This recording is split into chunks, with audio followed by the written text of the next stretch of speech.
नेपाल में बारिश से बिहार की नदियों में बाढ़ का खतरा।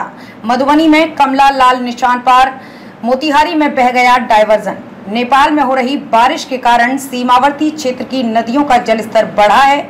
मधुबनी के झंझारपुर में एक सप्ताह में दूसरी बार कमला बलान नदी खतरे का निशान पार कर गई है।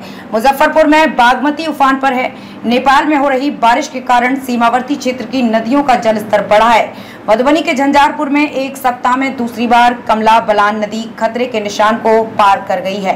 बुधवार देर शाम नदी का जलस्तर खतरे के निशान से 75 सेंटीमीटर ऊपर चला गया। इससे पहले 20 जून को जलस्तर खतरे के निशान से 70 सेंटीमीटर ऊपर हो गया था। गुरुवार सुबह 8 बजे के बाद पानी घटने लगा।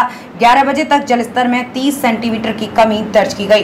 पूर्वी चंपारण के लाल बकेया नदी के फुलवरिया घाट पर बना डायवर्जन गुरुवार दोपहर नदी के जलस्तर में वृद्धि से बह गया। डायवर्जन बहने में पूर्वी चंपारण जिले का सीतामढ़ी जिले से घाट होकर सड़क संपर्क भंग हो गया है। पश्चिम चंपारण के गोनाहा में बहने वाली पहाड़ी नदी हड़बोड़ा में जलस्तर बढ़ गया है। सीतामढ़ी जिले में बागमती और लाल बकेया नदी का जलस्तर स्थिर है। सुप्पी के जमला में बागमती कटाव पर रही है। सुपौल में कोसी के जलस्तर में उतार चढ़ाव से कटाव तेज है।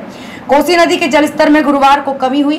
नदी के घटते बढ़ते जलस्तर के कारण कटाव होने लगा है। वहीं कटिहार में महानंदा और खगड़िया में बागमती नदी के जलस्तर में वृद्धि दर्ज की गई है।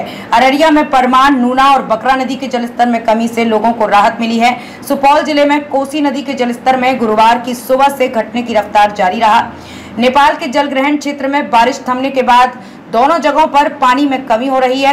मुख्य अभियंता कोसी ई वरुण कुमार ने बताया कि कोसी नदी के जलस्तर में कमी हो रही है। वहीं किशनपुर प्रखंड की मौजहा धोबियाही मुख्य सड़क पर कई जगह पानी का दबाव हो गया है।